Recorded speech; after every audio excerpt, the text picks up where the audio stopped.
início à 38ª reunião ordinária do Comitê Gestor do Programa de Acompanhamento da Substituição de Frota por Alternativas Mais Limpas do município de São Paulo. Anuncio que essa reunião está sendo gravada e transmitida no YouTube da Secretaria de Mudanças Climáticas. A chamada lista de presença está no chat da reunião, então, por favor, preencham, é isso que garante a presença de vocês. Eu queria justificar a ausência do nosso secretário, Renato Nalini, ele está afastado, estou secretária em substituição. E eu gostaria de aprovar a ata da 37ª reunião. Queria saber se alguém tem algum comentário. Ela foi enviada no convite para vocês. Glei, por favor, Glei. No item 29, que tem a minha fala, as baterias são autoextinguíveis e não autodistinguíveis. Vamos corrigir. Tá bom, muito obrigado. Mais alguém? Então, está aprovada a ata da 37ª reunião. Alguém falou alguma coisa? Não, acho que é só o microfone. Eu queria primeiro apresentar para vocês a Ana Caroline. Ela é servidora nova aqui da Prefeitura, está começando com a gente no Confrota. Então, Ana, dá um tchauzinho aí para o pessoal te conhecer. A Ana é um reforço aí para o Confrota e o Fábio agora também entra de cabeça aí para coordenar a governança do Confrota. O Fábio, eu acho que a maioria aí já conhece, mas agora está coordenando a governança do Confrota. Então, bem-vindos aos dois ao nosso comitê. Queria dizer que esse time que está aqui está trabalhando muito o planejamento geral do Confrota, né? Traçando as metas para cada frota. Isso depois será apresentado para vocês. Também estamos trabalhando na formalização dos membros. Tem alguns membros que não participam da reunião, a gente vai conversar, ver se quer continuar, enfim. Então, vamos formalizar isso e oficializar no Diário Oficial, com uma publicação no Diário Oficial. E também está sendo trabalhado o relatório Mini-MID, que vai ser apresentado para vocês provavelmente em setembro. Queria também contar, ontem o prefeito participou de um evento no IAB, e foi questionado sobre a mudança da frota dos ônibus, né, a mudança da matriz energética da frota. Ele falou bastante do Confrota, disse que está trabalhando firme na mudança não só para elétricos, mas para outras alternativas que possam surgir. Com relação ao elétrico, a prefeitura já foi atrás dos financiamentos, está aguardando o retorno. Temos um probleminha aí com a Enel na parte de recarga, mas que está sendo resolvido, né? Eles têm o valor solicitado foi absurdamente alto, então está sendo negociado, e ele coloca a mudança da matriz energética como uma das prioridades da gestão. Então, só para colocar vocês a par dessa fala, tá? Quem quiser, a gente pode mandar também a matéria que saiu, onde explica um pouco isso. E eu vou passar agora para o Fábio, para que ele conduza a reunião, apresente as pautas, os nossos convidados. Obrigada. Obrigado, Luciana. Bom dia a todos e todas. A nossa primeira pauta de hoje, a gente tem o Gustavo Lopes, da Bosch, vai apresentar a tecnologia de biofuel cell que a Bosch está desenvolvendo. A gente entrou em contato com a apresentação do Gustavo num seminário da AEA, que foi realizado agora no primeiro semestre, e o Gustavo tem umas perspectivas muito interessantes e avanços que a Bosch vem fazendo, né? A Bosch uma líder mundial, né, em inovação tecnológica para tecnologias automotivas, e aí o Gustavo vai trazer hoje para o nosso comitê as possibilidades que essa tecnologia de biofuel cell tem para o futuro, que possa impactar nas nossas frotas aqui municipais. Gustavo, por favor. Gustavo, você tem até 1 hora para realizar a sua apresentação, mas se você, você não, desculpa, até 1 hora para realizar a sua apresentação, mas você não precisa tomar todo o tempo, né? Você pode fazer ela em menos tempo. Eu preparei um material para um pouco menos de tempo, para deixar talvez algum tempo para perguntas aí, se o pessoal tiver, né? Bom, primeiramente, bom dia a todos, né? Queria agradecer a oportunidade, o convite aí, espero poder contribuir um pouco aí com o comitê, né, com o Confrota, e estarei à disponível aí para outros questionamentos futuros, né, caso não surjam hoje. Deixa eu compartilhar minha tela com vocês.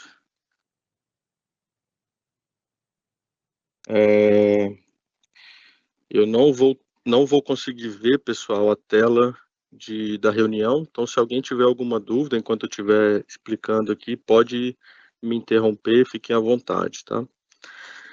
Bom, eu sou engenheiro mecânico, trabalho aqui na Bosch numa área de pesquisa, desenvolvimento e inovação, né, no tema aí de engenharia de sistemas avançados voltados para tecnologias powertrain, né? Então tudo que tem a ver com motores, com transmissões, mas principalmente motores aqui no Brasil, a gente está envolvido. Então desde as tecnologias de motores CE e agora as tecnologias que envolvem hidrogênio, fios, né, dos mais diversos, a gente está envolvido e trabalhando. Hoje, mais especificamente, eu gostaria de falar um pouco para vocês sobre esse novo conceito que a gente está trabalhando, né? A gente está desenvolvendo, estudando e gerando junto com os nossos parceiros, que a gente está nomeando de Biofuel Cell, né? E eu vou explicar para vocês o porquê disso. Esse conceito é um conceito que a gente entende como uma possível transição, né, para um futuro com hidrogênio de baixo carbono, né, anteriormente chamado de hidrogênio verde.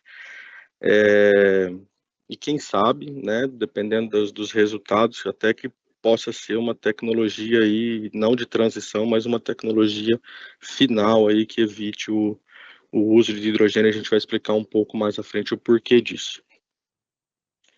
Bom, então para contextualizar rapidamente o que eu estou pensando em falar hoje para vocês, né? Eu queria passar um pouco aí sobre as rotas de neutralidade de carbono para contextualizar o porquê dessa ideia, né? O porquê dos veículos com células de combustível e as oportunidades que a gente tem com esse conceito intitulado Biofuel Cell. Bom, inicialmente, eu gostaria de deixar claro, né, acredito que a maioria aqui ou todos já saibam disso, mas assim, todos os modais de transporte são possíveis de serem neutros de carbono, né, sejam através de rotas que primam pela evolução da eficiência energética, né, pelo uso de energias 100% renováveis, ou rotas que primam pelo uso de combustíveis neutros, né, que cheguem aí ao uso de 100% de combustíveis renováveis. Essa afirmação não quer dizer que isso é fácil, não quer dizer que isso é barato, é simples, né? Mas é possível de ser feito. Então, pegando essas duas rotas como exemplo, né? A rota de cima, a rota de eficiência, né? Ela se dá aí pelo início pela hibridização leve, né? Vai aumentando o nível de eletrificação em veículos híbridos, né? Até a gente chegar a um veículo puramente elétrico a bateria.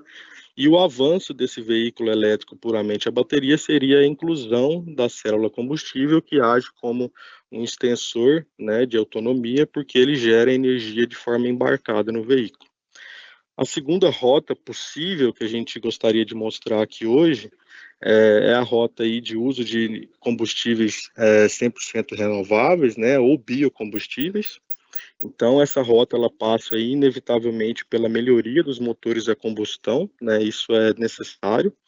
O uso de combustíveis renováveis e futuramente, até possivelmente o uso aí de motores a combustão a hidrogênio. Tá? Então, são possibilidades que podem ser aplicadas em qualquer modal. É claro que, dependente do modal, uma ou outra vai ser mais adequada e uma ou outra não fará sentido. Tá? Mas isso depende claramente da matriz energética do país, do mercado, das necessidades locais e tudo mais.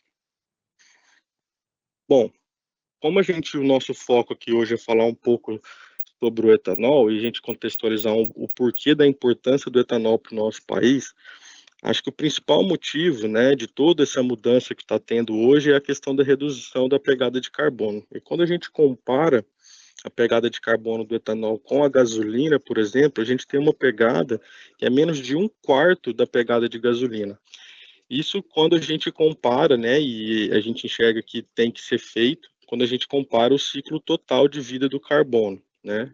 A gente não pode fechar os olhos, por exemplo, e dizer que um veículo elétrico é um veículo zero emissões, porque essa emissão ela não é dada no veículo, mas existe na produção de energia elétrica.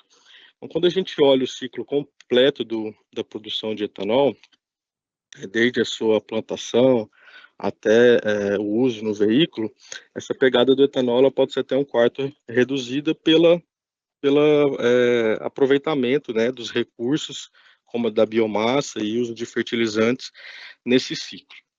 É importante ressaltar também que quando a gente inclui plantas, por exemplo, de produção de biogás, de biofertilizantes, cogeração de energia através da biomassa, essa pegada ela pode se reduzir a próximo de zero e pode ser até negativa caso essas empresas passem, né, essas usinas passem, por exemplo, a fazer a redução do uso de diesel, né, transformando esses tratores, os veículos dessa empresa, por exemplo, para etanol ou para outro biocombustível, e elas podem ser negativas até mesmo com a captura de carbono, né? Então, é um conceito que está sendo amplamente divulgado e estimulado de ser feito no Brasil, e várias usinas já estão trabalhando para chegar nesse nível de pegada de carbono, até porque elas estão sendo estimuladas pelo programa RenovaBio a fazer isso, né? Contextualizando um pouco mais, né, assim, o etanol ele já é conhecido por nós há bastante tempo, né, desde a década de 1970, lá com o programa Proálcool, né, e isso nos trouxe uma segurança energética, né, uma flexibilidade de escolha de combustível para o usuário. Não foi o motivo principal na época, mas hoje ele é uma ótima alavanca de descarbonização da mobilidade, né, que já pode ser aplicada desde hoje para que isso melhore a pegada de carbono da mobilidade no Brasil. E é por isso que ele é um dos principais recursos que a gente tem hoje para ser continuar utilizado no futuro, né, para que a gente diminua mais ainda essa pegada. É importante ressaltar que, apesar do Brasil atualmente ser o único país, né, que utiliza veículos flex fuel, né, ou seja, veículos que podem ser abastecidos com a nossa gasolina, que já tem um conteúdo de etanol misturado até o E100 ou qualquer mistura delas, mais de 30 países hoje no mundo possuem alguma mistura de etanol na gasolina deles. E mais recentemente, acho que é conhecimento de todos, que a Índia está se tornando aí talvez o maior país que vai entrar, né, depois do Brasil nessa tecnologia flex. E hoje a Bosch, por exemplo, suporta bastante esse desenvolvimento que eles estão fazendo lá. E gostaria de ressaltar também a Aliança Global de Biocombustíveis, né, que hoje já conta com diversos membros. Inicialmente começou lá com o Brasil, Estados Unidos e Índia, hoje já conta com diversos países. Então, o potencial que a gente tem de exportar tecnologias criadas no Brasil para fora é enorme, né? Então, esse conceito que vai ser apresentado aqui hoje, apesar de estar sendo desenvolvido pensando nas nossas necessidades, não seria excludente a ser aplicado em outros países e alavancar a indústria nacional. Bom, no momento, né, a gente ainda vê um baixo uso em volume do etanol quando a gente olha para o mundo. E no Brasil, por mais que a gente tenha todos esses benefícios e mais de 30 anos com a disponibilidade do etanol, né, o uso ainda é menor do que a gasolina por diversos fatores, né? Principalmente a questão da distribuição, custo de distribuição, valor desse combustível nos extremos, né? Mas a gente enxerga que com a evolução das legislações, né, e tudo que está sendo feito para que o CO2 seja monitorado, e isso vai ser precificado no futuro, né, já está começando a ser discutido, o uso de etanol vai ser cada vez mais fundamental para a redução da pegada de carbono, né, para reduzir a pegada de carbono no país. Então, esse é outro motivo da, ideia que a gente está tendo de desenvolver essa tecnologia. Um ponto importante de ressaltar aqui, que é uma dor que a gente sofre quando a gente conversa com os nossos colegas lá no exterior, né, é o preconceito que se tem quanto ao uso de biomassa para a produção de combustível, né. Lá fora existe essa questão da competição da produção de combustível com a produção de alimentos, né, talvez pelo fato deles produzirem esse combustível lá através de milho, através de beterraba e com versões não, mas com vertentes que de fato competem com a alimentação, mas esse não é o caso no nosso país, né? Por exemplo, o milho que a gente usa aqui para produzir etanol não é o mesmo milho que é feito para consumo, né? E quando a gente fala de área, que é outra questão que é bastante colocada como desafio pela Europa, por exemplo, a gente sempre ressalta a eles que a área cultivada hoje no Brasil, que é utilizada para a produção de etanol, ela não chega nem a 1%, né, do território cultivável que o país dispõe. E a gente já escutou algumas vezes da própria Única que nós seríamos capazes de suprir a demanda de etanol até mesmo mundial, né? É uma possibilidade, não significa que vai acontecer, que seria inteligente de ser feito, mas seria, em termos de área, possível de ser feito, né? E outra informação importante que a gente sempre passa para eles, né, que a gente vincula, é a preocupação da destruição da floresta amazônica pela produção de etanol, né? Eles talvez não tenham esse conhecimento do tamanho do Brasil, então a gente mostra, né, onde as principais produções de cana-de-açúcar, por exemplo, estão bem distantes da floresta amazônica e sempre salienta que a gente não depende somente da cana-de-açúcar ou do milho para produzir etanol, a gente pode produzir também através da celulose, através da segunda geração, que é uma tecnologia que está cada vez mais aí se solidificando e crescendo no país. Então, depois dessa contextualização inicial, por que utilizar a célula de combustível, né? Como foi dito ali anteriormente, qualquer tecnologia, seja ela um powertrain elétrico, ou um motor a combustão, ou uma célula combustível, que seja, ou, enfim, um motor com combustão a hidrogênio, a gente pode aplicar ela em qualquer modal. Porém, não faz sentido em algumas ocasiões a gente fazer essa aplicação. Então, um exemplo, se a gente pega um veículo comercial, onde a principal necessidade dele é carga, né, disponibilidade de carga, faz sentido eu ter um veículo a bateria que vai me consumir quase 100% dessa carga, né, e reduzir o payout, né, o payback do dono desse caminhão. Então, quando a gente faz essas análises de custo total de propriedade, a gente vê que determinadas tecnologias se enquadram melhor para determinados segmentos de veículos. E aí, com os desafios que a gente tem, tanto da redução da pegada de carbono, quanto da redução de emissões de poluentes, né, que é outro tema super importante, a gente enxerga que os veículos com célula combustível, eles podem ser complementares ao portfólio de veículos atuais, de veículos elétricos. Quando a gente fala de veículos comerciais, é uma ótima solução para transporte de longas distâncias, né? E ele é economicamente atraente, né, em muitas áreas de aplicação, a partir do momento que a gente tem um hidrogênio com um custo acessível. E a gente vai conversar um pouco sobre isso mais à frente. E até o porquê do uso do etanol para essa geração de hidrogênio.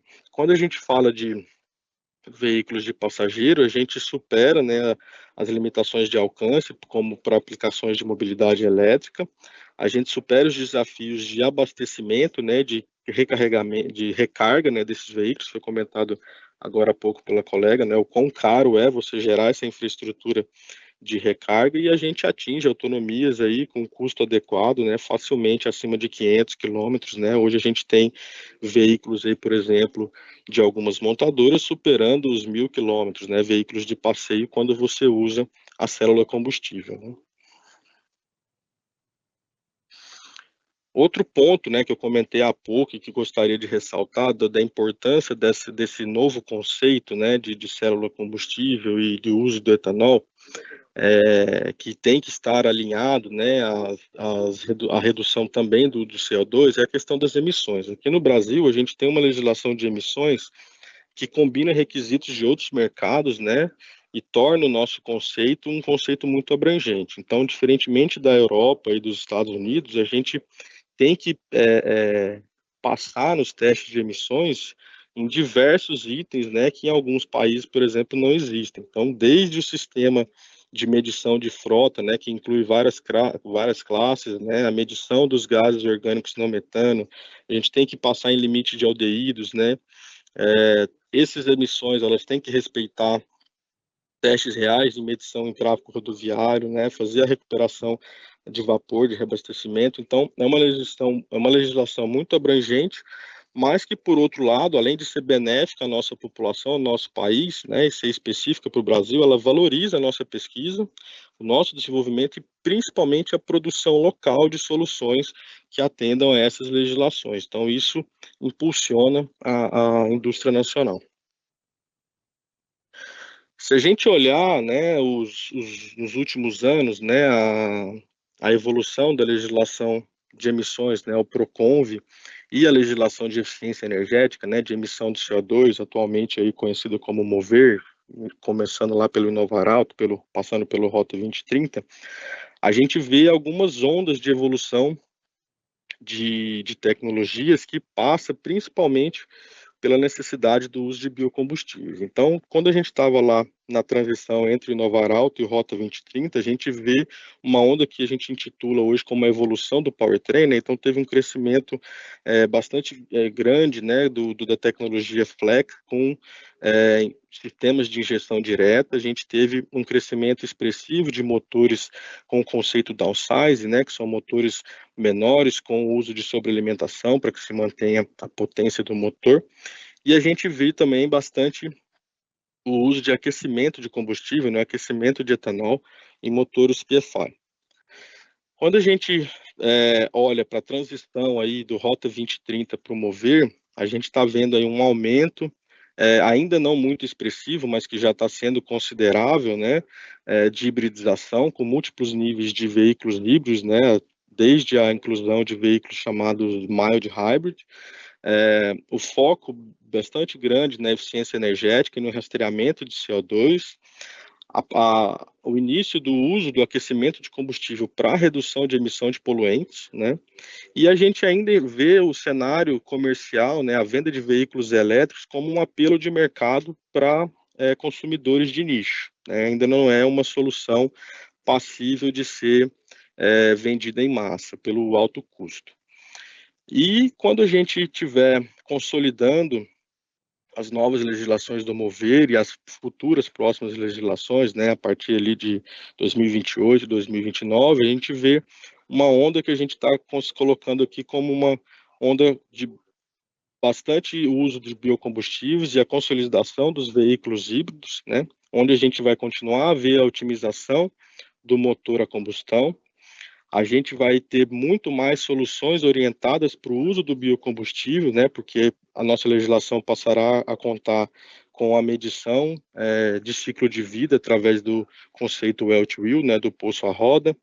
A pegada de carbono do produto vai ser muito importante, e isso não é só no Brasil, isso é no mundo, né, isso já está acontecendo através das necessidades de ESG. E a gente enxerga que a produção local de híbridos e elétricos estaria aí por volta de 20% da produção nacional.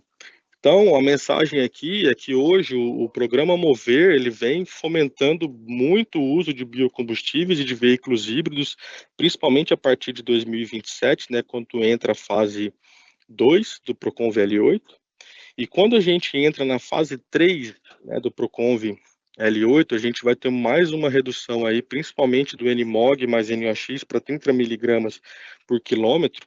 E nesse momento, o uso de motores ICE, que a gente chama de clássicos, né, ou seja, motores que não têm um conteúdo tecnológico avançado, vamos dizer assim, que são os motores mais antigos, você atingir as metas de eficiência, mas principalmente de emissões com o uso de etanol, vai ser bem difícil. Tá? Então, por isso a necessidade da inclusão de novas tecnologias para que a gente consiga atingir esses níveis de emissões demandados. Bom, nós estamos falando de célula combustível. O conceito atual de célula combustível, ele é alimentado pelo hidrogênio. Então, a gente está vendo na mídia, né, nos mercados, a busca incessante, principalmente da Europa, por fontes de hidrogênio. Para fazer sentido o uso desse hidrogênio, esse hidrogênio tem que ser verde, né? O que é o hidrogênio verde? É o hidrogênio uma baixa pegada de carbono, mas principalmente produzido por fonte com energias limpas, né? Através da eletrólise ou da energia solar, por exemplo. Só que já está sendo enxergado por esses países o seguinte cenário, né? A evolução da necessidade de hidrogênio no mundo, ela não vai ser demandada apenas pelo setor da mobilidade. O hidrogênio é utilizado para fazer aço, né? Para fazer, por exemplo, vidro, para fazer margarina, para fazer fertilizantes, ou seja, é uma competição de diversos setores diferentes pelo mesmo produto. Então, o hidrogênio ele vai se tornar uma nova commodity, né? Consequentemente, a briga por esse hidrogênio teoricamente verde vai ser enorme. Então já está começando, né, bastante forte, né, a mudança do nome em vez de hidrogênio verde para hidrogênio de baixo carbono. E aí outras fontes de produção de hidrogênio, como através da biomassa, já estão sendo consideradas. Alguns países ainda relutam quanto a esse conceito, por conta do que eu comentei há pouco, mas se eles quiserem ter, por exemplo, igual a Europa está mostrando aqui em 2050, 100% de hidrogênio de fonte de baixo carbono, inevitavelmente eles vão ter que aceitar conceitos que hoje eles não aceitam, porque o investimento e o nível de importação que a Europa teria que fazer para ter esse hidrogênio 100% de baixo carbono simplesmente através de eletrólise ou energia solar é praticamente inviável por conta do custo. Então, eles precisariam ter mais tempo para que isso fosse atingido. E aqui, por isso, a gente enxerga mais uma oportunidade do uso de etanol para transformar, para gerar esse hidrogênio com baixa pegada de carbono. E aí vem outro desafio, que é o uso desse hidrogênio, né? O hidrogênio é a menor molécula que a gente conhece hoje na Terra, e você armazenar ela e transportar ela é muito complexo e muito caro. Outra necessidade é as fontes de abastecimento. Então, nesse slide, a gente pode ver, por exemplo, que atualmente nos Estados Unidos a gente tem 85 postos de abastecimento de hidrogênio. Essa informação está até um pouco desatualizada, porque recentemente alguns desses postos na Califórnia, que é o estado que mais puxa por essa tecnologia, eles foram fechados por falta de uso e alguns problemas, né? São notícias que estão na mídia. E eles têm uma demanda, né, por mais de 4.300 postos de abastecimento até 2030, porém, o planejamento real é que eles tenham 900 postos, né? Quando a gente olha para a Europa, a gente vê um cenário similar, né? Eles têm uma demanda enorme para que seja possível ter um mercado, né, de rede de abastecimento factível para que os caminhões andem pela Europa, e mesmo assim o planejamento real é muito abaixo do esperado. E a China é um cenário diferente, né? Eles têm uma forma de trabalhar diferente, talvez, do Ocidente, né? E lá enxerga-se que vai ser possível de atingir a necessidade que eles têm. Então, aqui a gente está falando só de infraestrutura de abastecimento. Então, o recurso necessário para você dispor de postos de abastecimento já é enorme, fora o investimento que vai ser necessário na produção desse hidrogênio verde e no armazenamento desse hidrogênio verde e no transporte desse hidrogênio até o posto de reabastecimento. Se isso está sendo um problema para a Europa, para os Estados Unidos, imagina o tamanho do problema que seria para o nosso país, né? Um país aí que, infelizmente, tem necessidade hoje de construção até de estradas, né? Em algumas regiões. Então, é uma solução que, apesar de ótima do ponto de vista de pegada de carbono, Tem desafios que a gente precisa de tempo e de recurso para a gente superar. Então, como eu já adiantei aqui, né, essa ampla infraestrutura de abastecimento de hidrogênio no Brasil, atualmente a gente não consegue nem prever quando a gente seria capaz da gente tê-la, né, por mais que a gente esteja avançando de forma rápida, né, nos marcos legais de hidrogênio, no Programa Nacional de H2, né, que a cada semana aí surgem novas novidades. Por isso, né, o uso do etanol mais uma vez. A partir do momento que a gente consegue gerar hidrogênio a partir do etanol, hoje o Brasil já dispõe de uma ampla rede de distribuição de etanol pelo país, com mais de 43 mil postos, e esses postos tendem somente a crescer, né, a partir do momento que o país evolui a sua economia. Então a gente poderia usufruir de uma infraestrutura já existente. E aqui a gente começa a falar do conceito de biofuel cell. O que é esse conceito basicamente? Então a gente tem a produção de biomassa, né, a produção e distribuição do etanol. Esse etanol ele poderia ser distribuído, por exemplo, como já é feito atualmente, para um posto de combustível. Esse posto de combustível vai continuar abastecendo os veículos a motores de combustão. Eles poderiam abastecer motores ICE a hidrogênio com a reforma embarcada, eles poderiam abastecer veículos com a célula de combustível com o reformador de hidrogênio, de etanol embarcado. A gente poderia levar esse etanol para o conceito estacionário, a gente vai explicar um pouco mais à frente o que é isso, né? E lá, de forma estacionária, nos postos de combustíveis, esse hidrogênio poderia ser comprimido para abastecer os veículos a célula combustível que são alimentados por hidrogênio, e ele também poderia gerar energia elétrica através de células a combustível do tipo SOFC, né? E essa energia poderia, por exemplo, abastecer veículos elétricos, carregar veículos elétricos. Então, a biomassa, o etanol, ela poderia atender todos os tipos de powertrain, né? Todos os tipos de fonte de energia que esses veículos demandam através de um único produto, o qual nós somos especialistas no momento. Mais uma vez, né?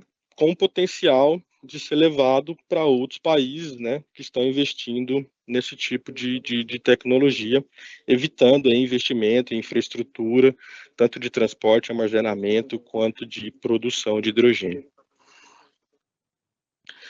Então, o cenário do conceito de biofuel cell, ele passa por duas possibilidades, né? Ele pode ser um conceito embarcado, ou seja, a geração de hidrogênio através do etanol ela está dentro do veículo, ou ele pode ser um conceito estacionário. Talvez os senhores tenham conhecimento, né, daquele projeto que está sendo feito ali na USP para abastecer alguns ônibus da universidade com hidrogênio a partir do etanol, um projeto tocado ali com participação ali da Toyota, da Shell, da Hytron, né, nós temos um contato ali com o pessoal, então, esse é o conceito estacionário de produção de hidrogênio através do etanol para uso do hidrogênio em células de combustível do tipo PEM. O outro conceito, que é o conceito embarcado, e a gente vai ver um pouquinho mais à frente ali como ele funciona, é o conceito que a gente abastece o veículo com etanol. Esse etanol é transformado em hidrogênio através do conceito de reforma ou até mesmo do conceito de célula de combustível direta, a gente também vai falar um pouquinho à frente. E aqui a gente mostra a diferença, né, entre o estado da arte, né, atualmente. Então, o veículo é abastecido com hidrogênio, esse hidrogênio é convertido em energia elétrica, que toca o powertrain elétrico do veículo. O conceito biofuel cell, a gente tem a adição principalmente do sistema de reforma de etanol, né? Esse sistema de reforma dissocia as moléculas de carbono, hidrogênio e oxigênio do etanol, né? Captura essas moléculas de hidrogênio e aí você abastece a célula de combustível com esse hidrogênio que vai fazer a conversão em energia elétrica e tocar o powertrain elétrico. O reformador de etanol nada mais é do que um sistema de catálise, né? É um catalisador. Então, hoje, a gente tem 3 tecnologias mais avançadas, né? De reforma. Então, a gente tem a reforma a vapor, que utiliza a injeção de água no sistema com etanol para fazer a produção de hidrogênio. A gente tem o conceito de oxidação parcial, que em vez de água ele faz a aplicação ali de oxigênio, né, do ar para transformar esse etanol, para dissociar o etanol e fazer a captura do hidrogênio. E a gente tem o conceito da reforma autotérmica, que faz a união tanto do uso de água quanto do uso de oxigênio para fazer essa dissociação do etanol e capturar o hidrogênio. Existem outros conceitos também, como a reforma eletroquímica, que nada mais é do que a eletrólise do etanol, em vez de fazer a eletrólise da água, mas ele é um conceito energeticamente mais complexo da gente ter uma eficiência interessante no veículo, mas que está sendo estudado também para que seja possível no futuro de ter uma eficiência energética adequada. Então, quando a gente olha, por exemplo, para um caminhão, a gente faria a remoção dos tanques de alta pressão de hidrogênio que abastecem a célula combustível,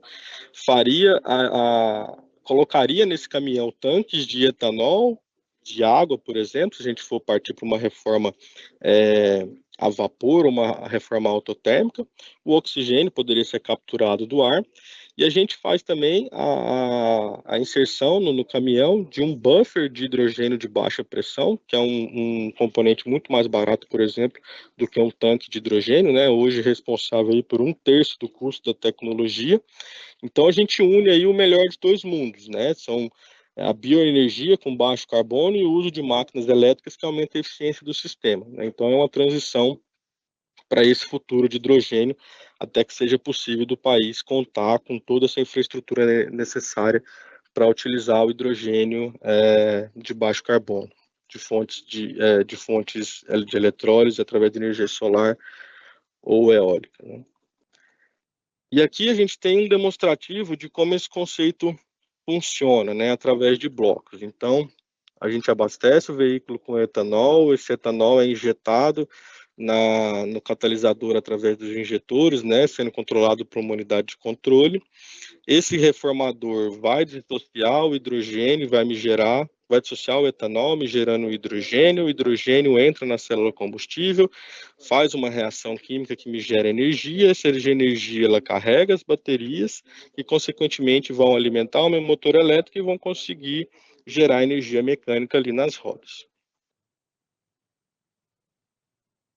Aqui eu gostaria de trazer um pouco, né, de um conceito mais futuro ainda, né, que é o conceito que a gente chama de célula direta de etanol, né, célula combustível direta de etanol, ou DFC. Esse conceito, ele não demanda do reformador, porque a dissociação do etanol ela é feita diretamente na célula combustível através de catalisadores especiais, né? Essa tecnologia hoje ela já existe em estudo, né, através de protótipos. O que precisa ser desenvolvido nela é a parte de materiais para que você tenha uma longevidade do uso dela e ela se adeque à vida útil do veículo, mas já é uma tecnologia conhecida pelas universidades e que estão sendo desenvolvidas em alguns países e facilitaria muito o conceito, porque a gente evita mais uma conversão de energia com a reforma de etanol, né? Tira mais um sistema, reduz o preço da tecnologia, então é uma possibilidade futura. Então, exposto tudo isso, né, o que eu gostaria de trazer como conclusão é a questão do uso de etanol, a gente conseguir aproveitar a infraestrutura disponível, evitando o alto investimento que a gente teria que fazer como país para que ela funcionasse. É uma tecnologia de transição para a mobilidade, para o uso de H2, né, que nos daria tempo para a gente planejar e angariar esses recursos para chegar nesse futuro só com o uso de hidrogênio. A gente promoveria a indústria regional com essa tecnologia, podendo exportar esse know-how e produtos. É uma tecnologia que se mostra mais segura do que o estado da arte, porque a gente não trabalha com o hidrogênio em altas pressões, né? Que apesar de terem sistemas de segurança para se evitar grandes acidentes, ainda é um risco existente. E é uma tecnologia que usa aí o que a gente tem de melhor hoje no desenvolvido no país, os biocombustíveis com eletrificação, né? Então, Essa ideia, ela demanda aí a colaboração da academia, da indústria, do governo, né, que impulsiona essa solução bioelétrica. Para fechar, né, o biofuel cell é uma solução complementar e robusta para a descarbonização, é uma das possibilidades que a gente enxerga para o nosso país, né, pelo alto benefício no ciclo de vida completo da emissão de carbono. É uma solução com potencial global, que aproveita a infraestrutura disponível no Brasil.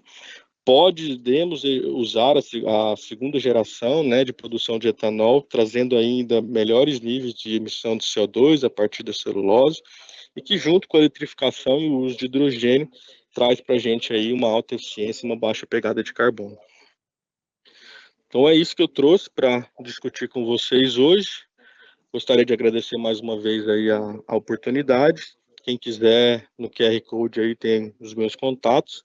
Estou disponível aí para perguntas do pessoal, se tiver. Obrigado. Poxa, muito obrigado, Gustavo. Acho que foi muito esclarecedor. Praticamente uma aula aqui que a gente teve sobre células de combustível e essa inovação que a Bosch tem feito. Gustavo, eu queria te fazer uma pergunta sobre desenvolvimento. Em que estágio do desenvolvimento está essa tecnologia de biofuel cell dentro da Bosch? E se há já a previsibilidade de disponibilização no mercado para as montadoras, etc. Não, José que eu estou falando, né? É que eu estou aqui na sala do secretário, mas eu sou o Fábio. Ah, obrigado, desculpa, Fábio.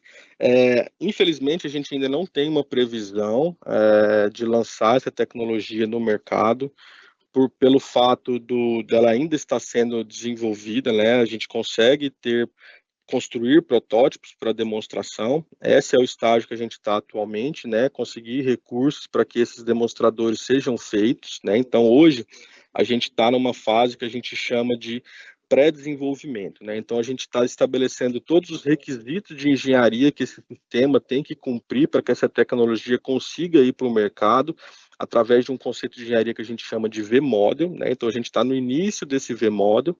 Posteriormente, a gente tem que fazer o desenvolvimento dos componentes para o sistema de reforma. Quando a gente olha ali no caminhão, a parte da célula combustível para frente, a parte elétrica, isso a gente já tem no mercado. Hoje a Bosch já vende essa tecnologia de célula combustível na Europa, nos Estados Unidos, isso está desenvolvido e disponível. O que a gente tem que fazer agora é o desenvolvimento do reformador de etanol para que ele seja acoplado à tecnologia. Aí vem uma segunda pergunta, tá? Apesar de não estar disponível, quanto tempo a gente demoraria para colocar isso no mercado se isso de fato fosse demandado? Porque é tudo uma questão de demanda das montadoras, né? Então, questão aí de 5, 6 anos, muito possível de ser colocado. Agora, isso vai acontecer em 5, 6 anos? Infelizmente, eu acredito que não, por conta da demanda de mercado. Hoje a gente ainda tem tecnologias mais baratas, né? E as nossas legislações ainda não estão demandando de tecnologias tão caras. Então, é uma tecnologia que a gente está prospectando para um futuro mais a longo prazo, tá? Mas que seria plenamente possível de ser acelerada em função das necessidades do país. Legal, Gustavo. Mais uma pergunta. Eu sei que tem fatores de segredo de mercado, etc., mas vocês têm tido já manifestação de alguma montadora? Não precisa descrever quais sejam, obviamente, mas vocês já têm notado manifestação de alguma montadora de leve ou de pesado na tecnologia de biofuel cell?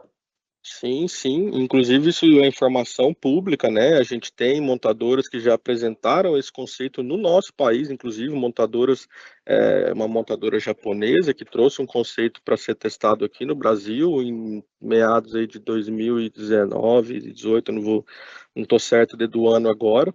Né? Então, é algo que já está sendo olhado por diversas montadoras. A gente tem vários projetos dentro do Rota 2030 sendo tocados por universidades, né, por várias universidades nossas e vários institutos de tecnologia que estão desenvolvendo essas tecnologias, os mais variados necessidades que essa tecnologia tem, desde a parte química até a parte de engenharia, da qual a Bosch faz parte de algum desses projetos, né, e diversas montadoras também o fazem. é público, por exemplo, né, esse próprio projeto da USP com esses outros parceiros que já estão olhando para essa tecnologia.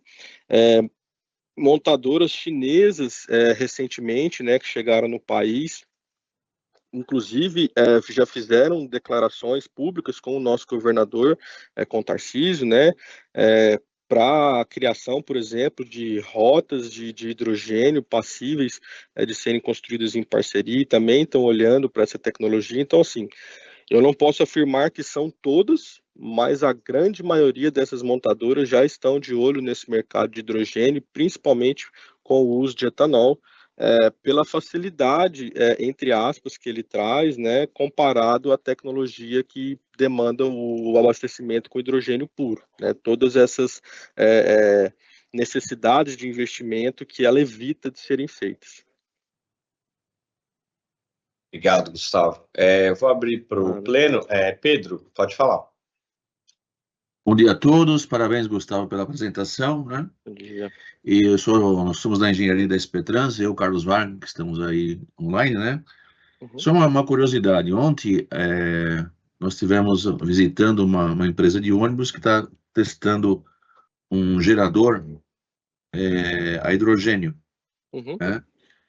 Aliás, é uma tecnologia muito de ponta, mas o que nos assustou um pouquinho, e a pergunta que eu te faço é se vocês fizeram algum comparativo de custo, né? Porque até nós fomos pesquisar a diferença aí, a gente está aprendendo agora também com todo mundo, né? A parte científica, a diferença entre o hidrogênio verde e o hidrogênio azul, né? Uhum. O hidrogênio verde, ele é quase o dobro do preço do hidrogênio azul, certo? Sim, certo. E para esse gerador, ele precisava de uma pureza do hidrogênio de 99,97%. 6 casas decimais de pureza. Isso. Aliás, se você falar óleo perto do gerador, ele para de funcionar, né? Tem uma brincadeira que o rapaz fez ontem lá, né? Então, eu queria saber o seguinte, se vocês fizeram algum comparativo de custo, né? De um veículo elétrico, um veículo híbrido e um veículo movido a fuel aí, só por curiosidade, Sim. só. Sim, a gente fez esse estudo, infelizmente ele é interno, né? Não pode ser publicado por informações confidenciais da empresa, mas o que eu posso adiantar é o seguinte: se a gente comparar o custo, né, total de propriedade dessa tecnologia, por exemplo, com o diesel, hoje, sem chance, o diesel vai continuar ganhando, né? Agora, o que a gente vê na Europa e o que vai chegar no Brasil e cada vez vai ser mais restritivo são a questão da legislação de emissão de poluentes. Essas legislações cada vez mais vão demandar mais tecnologia embarcada. E aí o custo de ter esse veículo diesel, ele também vai subir bastante. E lá nesse futuro, esse preço do etanol não, do hidrogênio verde, do hidrogênio de baixo carbono, que hoje ainda é muito caro, com o aumento de produção, ele tende a diminuir, porém, tem aquela questão de ser uma commodity que vai tornar uma competição bastante grande por ele. Quando a gente faz, então, o uso da tecnologia de biofuel cell, né, para produzir hidrogênio através do etanol, e o etanol não tem esse aumento expressivo e essa competitividade de custo, ele se torna, assim, compatível de preço ou até com um preço um pouco mais baixo comparado à tecnologia de fuel cell atual. Ou seja, abastecer o veículo com etanol e gerar hidrogênio embarcado seria mais vantajoso do que abastecer o veículo com hidrogênio num posto, né, lá no futuro. Então a gente comparou cenários reais, possíveis competidores. Agora, se lá nesse futuro ainda for possível ou permitido usar diesel, com certeza ainda vai ser continuado a usar diesel. Né? Agora, o que a gente enxerga é que isso não vai acontecer. As legislações vão cada vez ser mais restritivas, já estão sendo, né? A gente já está vendo isso na Europa, a gente já está vendo, por exemplo, os usineiros, os transportadores, principalmente sendo alavancados aí pela cultura do ESG, né, de reduzir a pegada de carbono, estar procurando a indústria automotiva para fazer, por exemplo, a substituição do diesel por etanol. Isso já está acontecendo de forma ampla. Então, se essa demanda já existe, a gente ainda não consegue substituir 100% por alguns quesitos, né, alguns requisitos de engenharia, a gente enxerga que lá na frente o diesel não vai ser mais utilizado. Inevitavelmente, esse custo vai aumentar. Então, se a gente compara na mesma base de necessidade, sim, essa tecnologia seria mais atrativa do que a que está sendo desenvolvida atualmente. Se o Fábio me permitir, só com mais uma pergunta, Fábio. Claro. Nós também estamos vendo, né? Tivemos até na mão lá em Resende, vendo o veículo movido a hidrogênio com tecnologia embarcada, né? Sendo o hidrogênio produzido no próprio veículo, né? Quando o hidrogênio ele é produzido fora do veículo, não sei como está a tecnologia agora, até uma curiosidade, né? Como técnico, são verdadeiros bunkers, né? Que tem que ser feitos para produção de hidrogênio. Até na MTU a gente chegou a ver, não sei se o Marcos está presente aí, a gente foi ver lá junto com o Carlos Wagner. Como está essa parte hoje? Ainda existe toda essa parafernália para a produção do hidrogênio, que é um espaço muito grande, né? Concretos, assim por diante, né? Ainda é assim? Sim, e não só as plantas de produção de hidrogênio. Você também precisa das plantas de produção de energia limpa. Porque se a gente está falando de baixar a pegada de carbono, eu não posso olhar só para o veículo, eu tenho que olhar como um todo. Então, você tem que ter, por exemplo, plantas de produção de energia eólica enormes. Então, você vai ver vários produtores, vários motores eólicos ali, né, pás eólicas espalhadas pelo campo, ou você vai ver fazendas de energia solar tendo que ser construídas para produzir essa energia, ou hidroelétricas. Essa é uma vantagem que o país tem, né? A nossa matriz de eletricidade, ela já é aí quase 90% renovável, então isso aí nos traz uma certa vantagem, mas ainda assim teria que ser investido, né, nas plantas de eletrolisadores, por exemplo, para transformar a água, né, em hidrogênio, para dissociar a água e transformar em hidrogênio. Então, sim, existe essa necessidade desse alto investimento, e isso é outro ponto positivo que a tecnologia embarcada nos traz, porque como a gente traz isso para dentro do veículo, eu consigo pulverizar um pouco esse custo no caminhão, né? Mas o custo do caminhão vai aumentar um pouco mais? Não necessariamente. Por quê? Porque eu estou retirando o tanque de hidrogênio, que hoje é 1/3 do custo da tecnologia de célula combustível, e agregando o sistema de reforma. Então, em termos de custo comparativo, seria parecido. E quando a gente faz a análise do custo total de propriedade ao longo de um período, eu tenho um investimento inicial um pouco maior se eu comparo com o veículo a diesel, mas quando esse dono dessa propriedade ele vende para outro, o custo de venda, o preço de venda também é maior, né? Então, o custo total de propriedade entre aquisição, uso e venda, ele se torna competitivo. Então, muito obrigado, viu? Nada. Obrigado, Pedro, pelas perguntas. Carmen, pode falar, tem mais. Pode ir, Carmen. Oi, não, eu tenho algumas questões que a gente tem pensado também sobre as alternativas de descarbonização.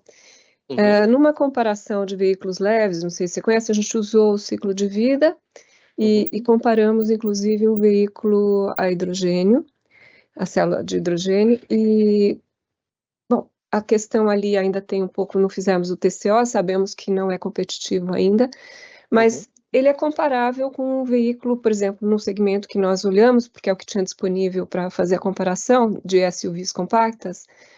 O veículo a hidrogênio, usando hidrogênio de fontes renováveis, ele era comparável com o ganho de um veículo a bateria, usando a matriz energética nacional, sem ser 100% renovável.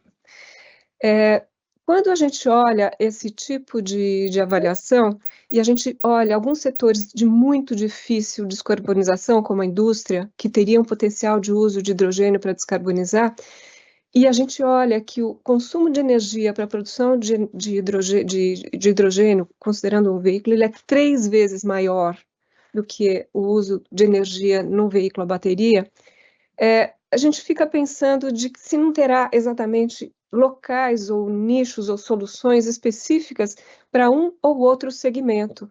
Se a gente olha o etanol e começa a olhar o esforço que está sendo feito no setor marítimo, também de descarbonizar, e um uso potencial enorme do etanol, faltaria esse etanol, digamos assim. Então, como que vocês olham todas essas soluções, essas dificuldades tecnológicas, esses TCOs que ainda não fecham, no contexto de outras questões que estão demandando as mesmas fontes energéticas, digamos assim? Então, Carmen, é aquilo que eu comentei lá no início, né? Todas as tecnologias podem ser aplicadas em todos os modais, mas não necessariamente o etanol vai ser a melhor solução para ser aplicada no setor marítimo, tá?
Soluções com o mesmo potencial. Porque se eu tenho que investir inicialmente para viabilizar uma ou outra tecnologia, eu tenho que fazer uma escolha em algum momento. Sim. E essas questões de perspectivas, de potencial, inclusive, me chamou a atenção a nossa perda de exportação. Eu não sei se tem a ver com essa mudança de veículos que a gente não tem para oferecer no mercado que exportamos, né? Mas nós já estamos num balanço negativo, né? Estamos mais importando do que exportando veículos. Então, tem algumas questões que vão, talvez, além dessa solução que a gente coloca de melhor para o país, né? A gente tem que olhar o que é o país nesse contexto de competitividade, que é um outro ponto que a gente também tem que considerar. Eu não tenho solução, eu só tenho dúvidas. Não, essa é uma solução que a gente acredita como potencial, mas ela tem que ser desenvolvida, estudada e comparada com outros, né? Ela, por exemplo, para a questão do caminhão, né? A aplicação em frotas comerciais, ela se mostra interessante. Para o veículo de passeio, em algum momento pode ser que ela se torne interessante, mas hoje, com o uso do motor a combustão e o etanol, o advindo da hibridização, a possibilidade de veículos elétricos para curtas distâncias e até mesmo algumas distâncias médias, vai ter um TCO mais adequado do que um veículo de célula combustível. Agora, isso é ad eterno? Não, isso é em um determinado período. As legislações vão avançar, ou novas coisas vão acontecer, o mundo vai mudar. Então, isso assim, as soluções elas são dinâmicas, né? Hoje elas se mostram melhor, mas daqui a 20 anos, 30 anos, pode ser que outras coisas surjam, né? E novas demandas surjam. E essa questão da necessidade do aporte inicial de recursos de fomento para o desenvolvimento dessas tecnologias, da necessidade de novas legislações, o mercado, seja ele automotivo ou não, ele age sempre visando o seu maior lucro, né? É natural que isso aconteça. Então, enquanto as empresas sempre vão buscar entregar a qualidade, em trabalhar de forma correta, mas obedecendo a legislação.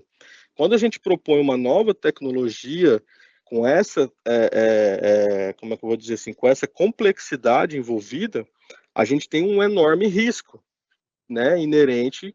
Então, a necessidade desses fomentos, ela é importante para que esses riscos sejam minimizados e a gente faça essa evolução do estado da arte com parceria, sejam com universidades, com o próprio governo, com a indústria, né? Então, por isso que ela é, sim, importante, mas não deixa de ser necessária a evolução das legislações também.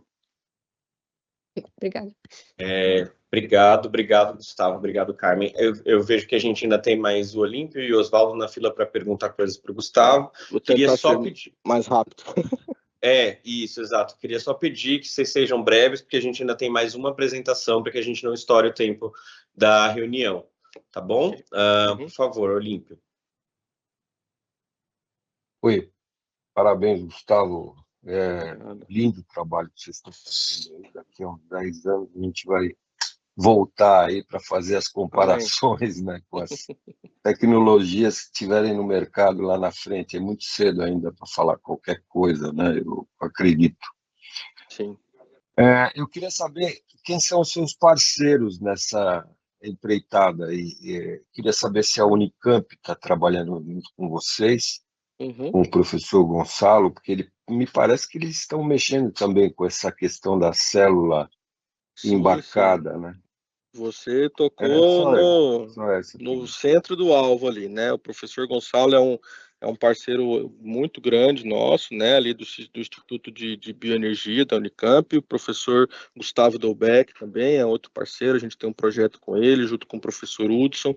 A gente também tem um projeto em parceria com a PUC do Rio de Janeiro, usando o conceito de reforma de etanol para gerar hidrogênio, porém para utilizar esse hidrogênio em um motor a combustão. Então, hoje, em termos de universidade, a gente tem esses dois parceiros, a gente já foi procurado por outros diversos, né, mas a gente tem que adequar a capacidade que a gente tem com esses projetos, e várias montadoras estão inclusas nesses projetos. Tá?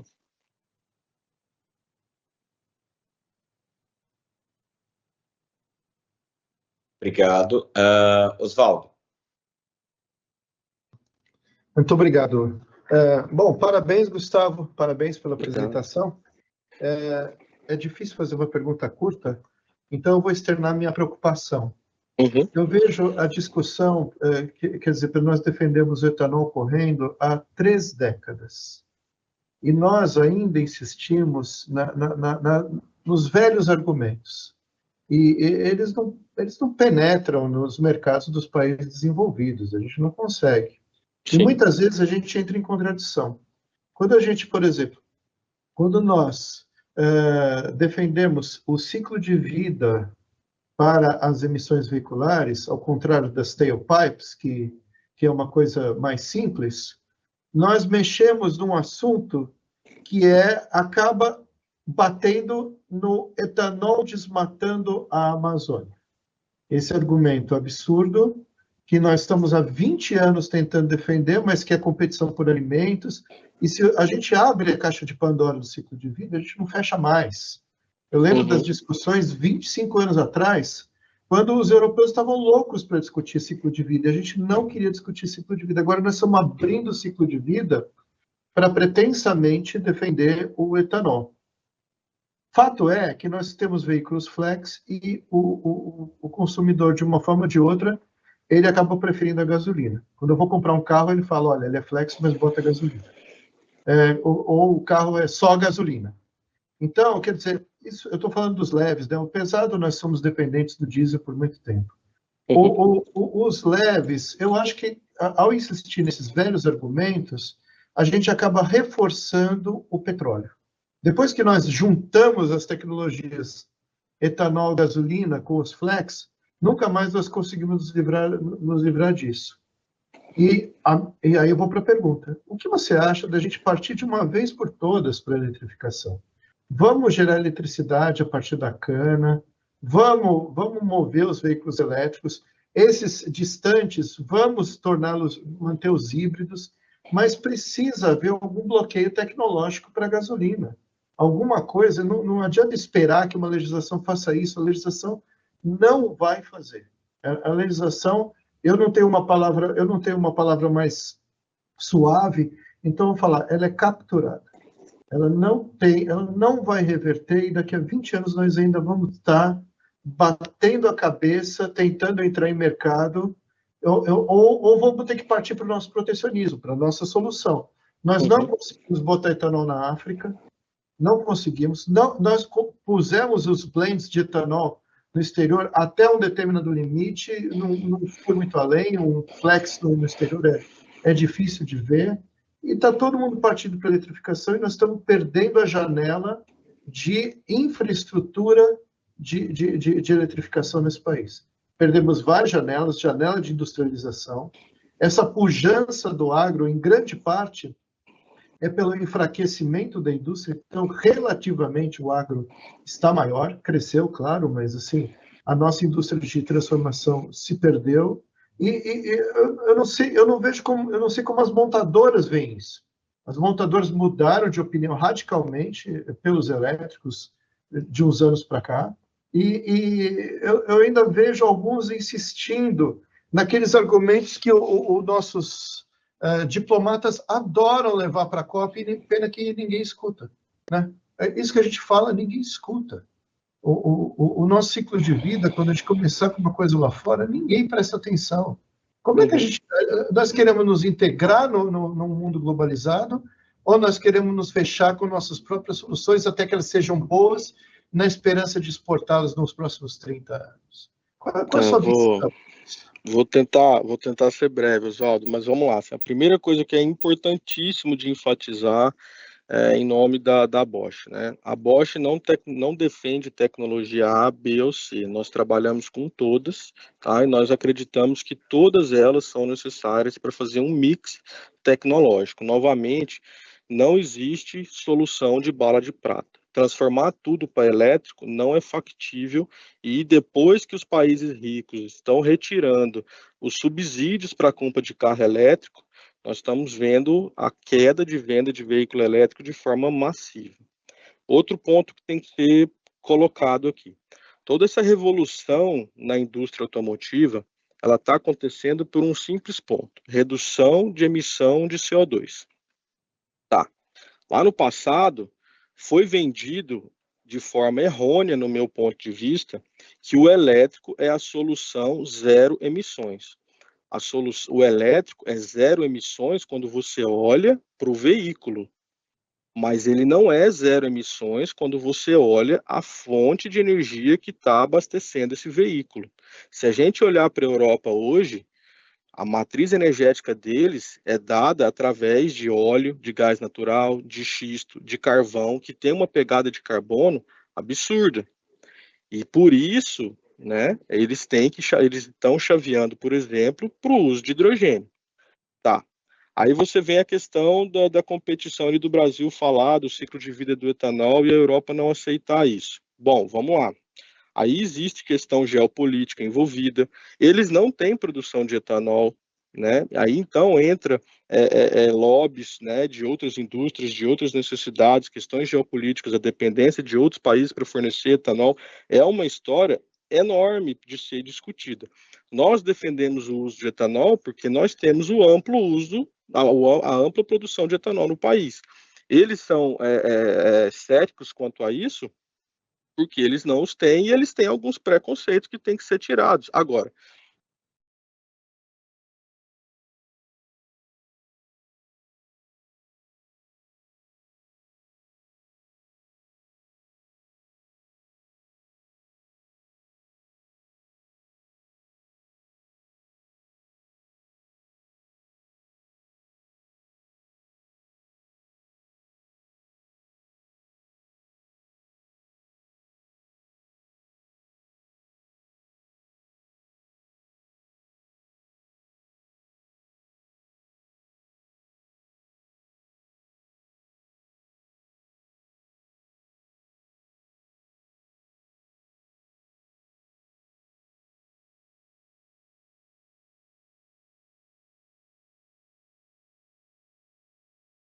esperar quantas horas para ele abastecer o caminhão dele e chegar no destino final. Então, assim, achar que existe uma solução única para resolver esse problema, infelizmente, vem da genética do ser humano, de tentar economizar energia na hora de resolver um problema, né? Essa solução única, ideal, infelizmente, ela não existe. Então, é por isso que a gente acredita que para cada necessidade, para cada país, em função de diversos contextos econômicos, geopolíticos, técnicos, enfim, tem que ser estudadas para ter soluções adequadas para cada situação. Obrigado, Gustavo. Bom, obrigado, gente. Eu sei que ensejaria muito mais discussões aqui com o Gustavo, mas a gente precisa seguir com a pauta aqui, senão a gente não vai concluir. Obrigado. Obrigado, Gustavo.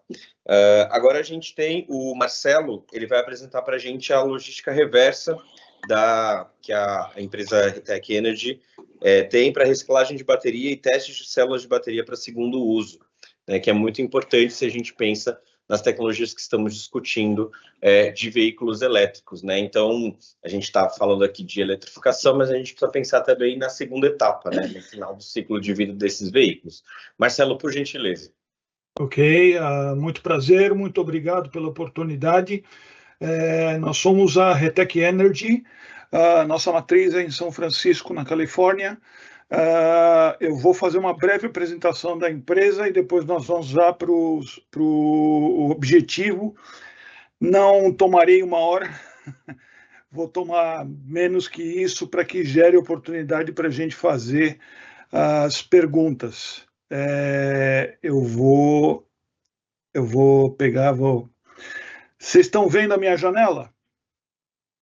Estamos sim. Ok, então. Então, rapidamente, nós vamos falar de um sumário da Retec Energy, tá?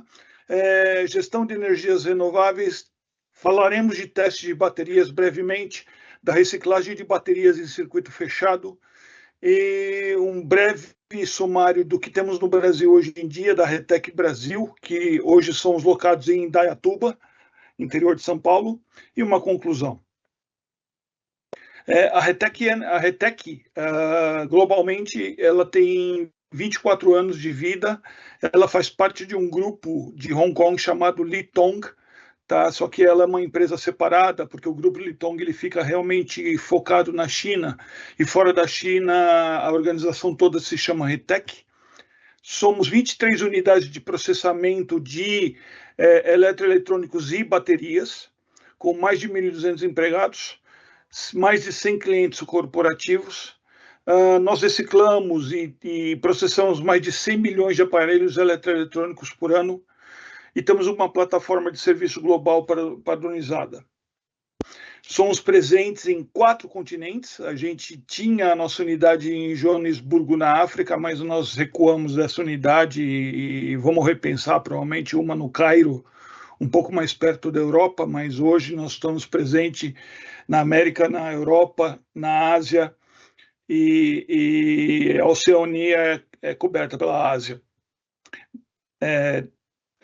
Falando agora da questão de gestão de energia e segundo uso de baterias. O que acontece? Qual é o racional da questão de segundo uso de baterias? Vamos pensar em bateria de lítio em geral, vamos pensar numa bateria de lítio de um celular. Com o contínuo uso de baterias de lítio, o que vai acontecendo? Ela vai perdendo paulatinamente o desempenho dela. Uma bateria de celular, por exemplo, ela contém células dentro dela, pequenas células, mas um pacotezinho de bateria de celular tem 3 ou 4 células dentro dela. Um pacote de baterias de notebook tem 6 ou 9 células dentro dela, que são pilhas, né? Então, o que vai acontecendo com o tempo? Você antes carregava e a bateria durava 8 horas.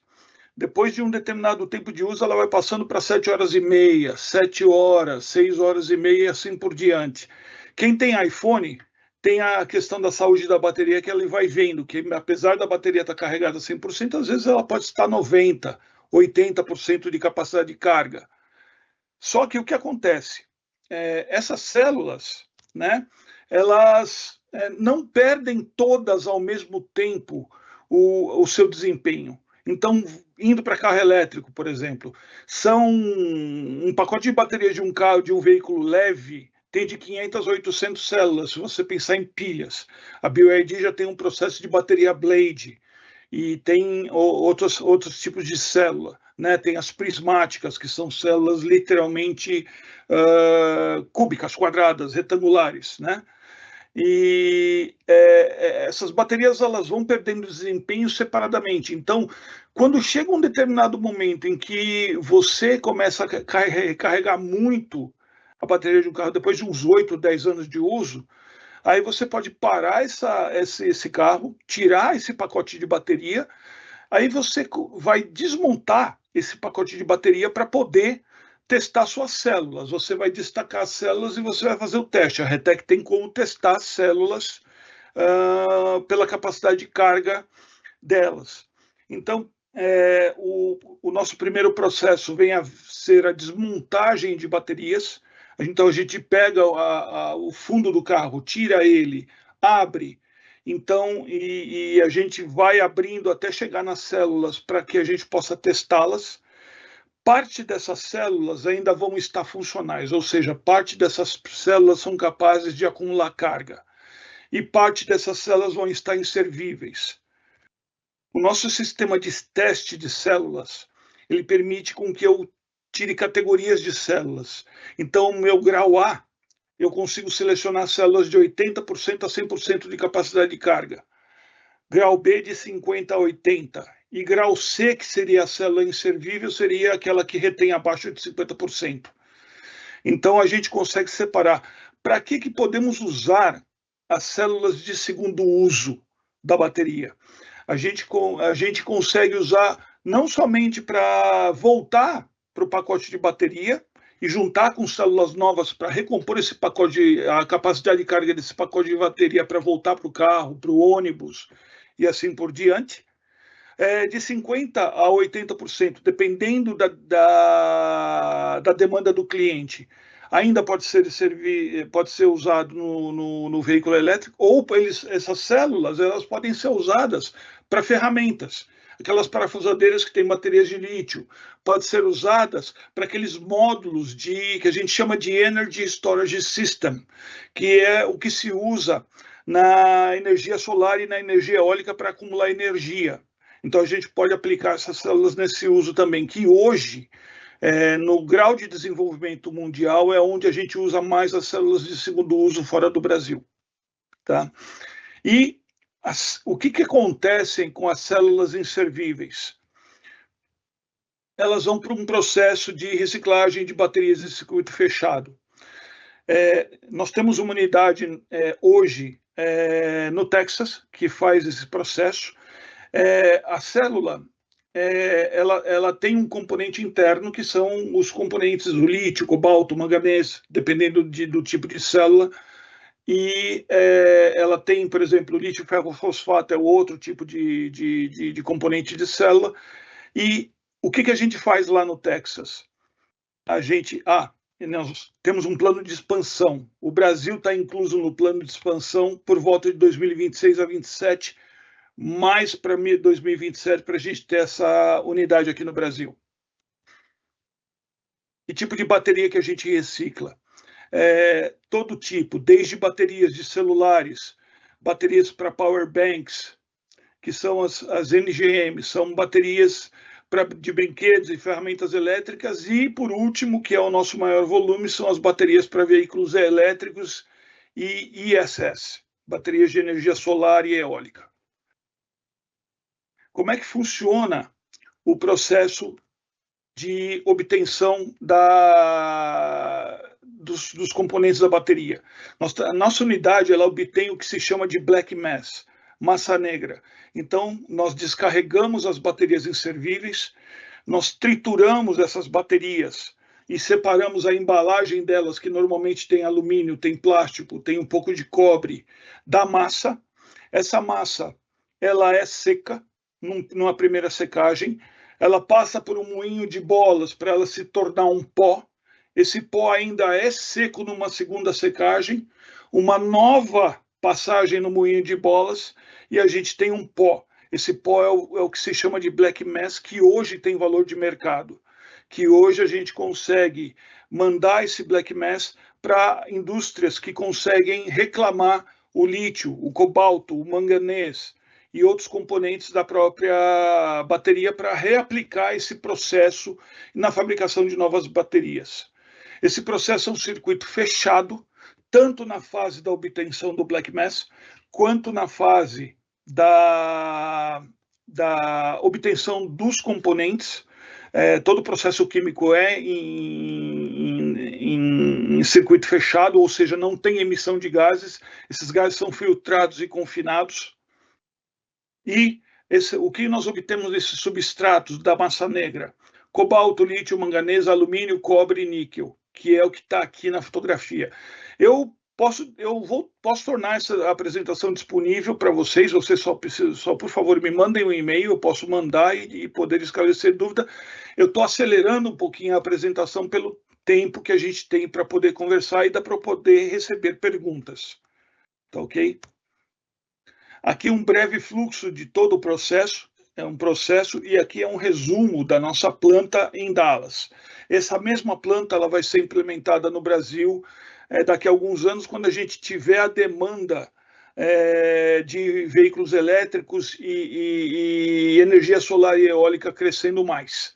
Hoje, nós já temos uma demanda latente, que são notebooks, que são smartphones, que são outros tipos de produtos que já têm bateria de lítio. Toda a bateria de lítio pode passar por esse processo. Tá ok? A nossa capacidade no Brasil hoje é o quê? Nós podemos receber um pacote de baterias, abrir esse pacote, testar células aqui no Brasil. Nós temos aquela unidade de teste de células e separação e segregação de células para segundo uso das células de reciclagem.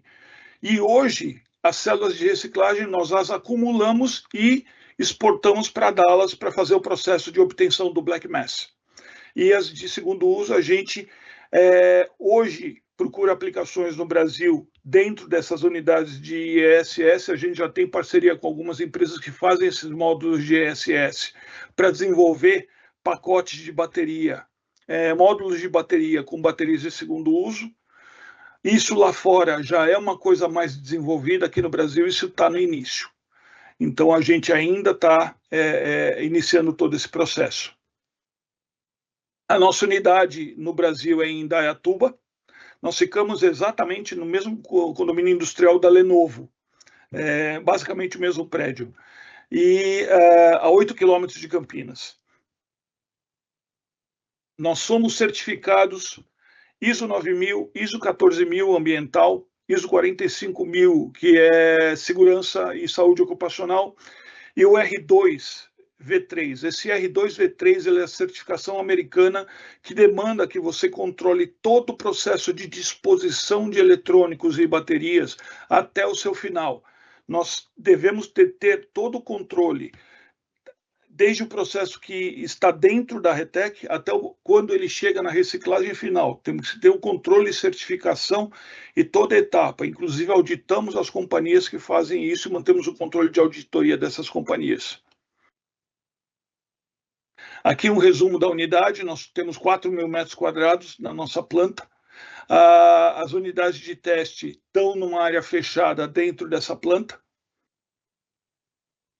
A nossa capacidade de armazenagem e aqui as nossas certificações.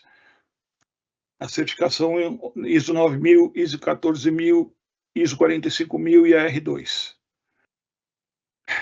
E aqui um resumo de todo o trabalho da RETEC. A RETEC ela é uma empresa de soluções completas de reciclagem e de segundo uso. Qualquer um que for trabalhar com a RETEC vai contar com possibilidades da gente poder reusar produtos, reusar as baterias ou reciclar as baterias e ter todo o controle de todo o processamento final delas. E aqui são meus contatos para qualquer dúvida.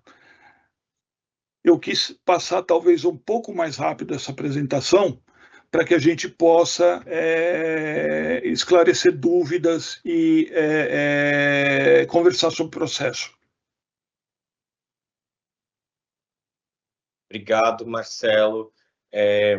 Eu tenho uma pergunta sobre se vocês já têm em vista o mercado de veículos. Eu sei que você comentou na sua apresentação, mas se vocês já têm acordo com alguma montadora brasileira ou brasileira ou estrangeira, mas alguma comercializadora de veículos no Brasil, para essa reciclagem das baterias de veículos aqui no Brasil? Hoje, nós temos conversas com todas elas, só que o que acontece, e aí é uma questão da visibilidade. Hoje, por conta do volume, a necessidade da reciclagem de bateria vai ocorrer 8 anos depois da venda do veículo, basicamente. Você hoje tem, como você recebe baterias hoje? De processos de, ou o veículo bateu, ou o veículo tem algum defeito em que você possa receber esse tipo de material, e o volume é muito baixo. Então, as montadoras elas ainda estão conversando conosco. Lá nos Estados Unidos, por exemplo, a gente trabalha com a Tesla. Então, por exemplo, na região central, onde fica o Texas, que é onde é a nossa unidade, quem faz o processo todo de separação, de segundo uso, de reciclagem de baterias é a RTEC, dentro da região em que a gente está colocado. Os Estados Unidos é tão grande que eles dividem em região e tem empresas competidoras em outras regiões que trabalham com a Tesla. Nós trabalhamos na região central-sul dos Estados Unidos. Aqui no Brasil, a gente já conversamos com basicamente todas as montadoras, participamos de processos de seleção que ainda estão em andamento, tá? E devemos estar fechando negócios, provavelmente ainda em 2024. Lembrando que as empresas estão começando a produzir veículos elétricos nacionais a partir do final de 2024, a GWM, por exemplo, ou início de 2025, meados, como é o caso da BYD, da própria JAC Motors, e assim por diante. Obrigado. Olímpio, pode falar. Oi, parabéns pela apresentação, pelo trabalho. Eu considero esse um trabalho nobre, né? Por 2 motivos. Primeiro, a pegada de carbono dessa bateria. Vamos olhar para um veículo elétrico, por exemplo, né? Essa bateria construída com material reciclado, eu imagino, eu nunca vi um estudo nesse sentido, mas vocês devem ter feito esses estudos e ter acesso a esses estudos comparativos entre a pegada de carbono de uma bateria toda reciclada, com materiais reciclados, e a pegada de carbono com uma bateria de material extraído, né, das minas, etc. Né? Deve ser uma diferença brutal, né, de emissão de carbono. Sem dúvida. A segunda questão, que eu acho que esse é um trabalho nobre, é por causa se vocês tiverem um preço competitivo no mercado, vocês vão induzir as empresas que fabricam baterias a adquirir o seu produto reciclado, ao invés de adquirir aquele produto lá nas minas, né? E essas minas, pelo que a gente tem notícia aí, né, elas usam o trabalho semi-escravo, né? Trabalho infantil em abundância. Para quê? Para ter preço competitivo, né? Para poder vender baterias mais baratas no mercado, né? Então, vocês vão acabar, com o aumento da sua escala, vocês vão acabar tendo um preço competitivo para reduzir aquela atividade lá que usa esse tipo de trabalho, né? Então, são esses 2 motivos, né? Então, a minha pergunta é a seguinte: você concorda comigo nesse segundo aspecto sobre redução do trabalho infantil e redução do esgotamento dessas reservas de minerais aí, que muitas delas têm vida curta aí prevista para o futuro, né? E a outra é essa questão da pegada de carbono. Eu queria saber se vocês têm esses estudos e se vocês podem disponibilizar esses estudos para nós. Vamos lá. Primeiro, 200% de acordo com o que você falou. Nós fazemos parte de um grupo coordenado pela CEPAL, que é uma unidade da ONU, e junto com o Ministério do Desenvolvimento, o MDIC, né, com relação ao plano de implementação de ônibus elétricos no Brasil. Eu estou atuando nesse grupo como co-líder da área de baterias. E nós fizemos já estudos, e por enquanto eles ainda estão dentro da RETEC, porque eu preciso da autorização do meu CEO para divulgar esse estudo. Mas baseado no volume de veículos, um forecast de venda de veículos que a gente já obteve da ABVE, com relação à produção futura de veículos, e com relação à posterior disponibilização das células inservíveis para reciclagem, nós podemos chegar à conclusão de que a gente começa a inverter a tendência de produzir lítio e cobalto, etc., das células em relação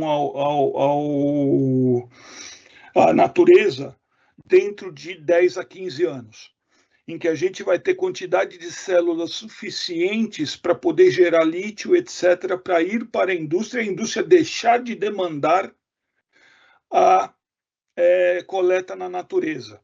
Porque qual o detalhe da coleta da natureza, né? A coleta da natureza, você usa maquinário, esse maquinário é a diesel. Você transporta lítio por diesel. Você bota no navio e leva para a China, porque as maiores fábricas de células do mundo são na China. Então você usa diesel. Você está levando, né, falando apenas de logística. Aí na China é produzido na matriz energética chinesa. Aí isso volta também, e a matriz energética chinesa hoje, ela é carvão, ela é uma matriz ainda, ela tem usinas elétricas, mas hoje, pelo volume de produção da China, ela ainda tem muito, ainda voltada a carvão, a termoelétricas, né? Então isso volta, de novo, a diesel para cá, em células e etc. Também nós temos uma condição, dependendo de como o governo brasileiro encarar, eu faço a pergunta do que nós queremos ser quando crescer, né? No sentido de, queremos fomentar a produção da própria célula aqui no Brasil, porque se a gente fomenta a produção da própria célula aqui no Brasil, se a gente fomenta a própria reciclagem e depois a mineração de lítio aqui no Brasil, você está usando a produção da célula e a mineração do lítio e etc. numa matriz renovável.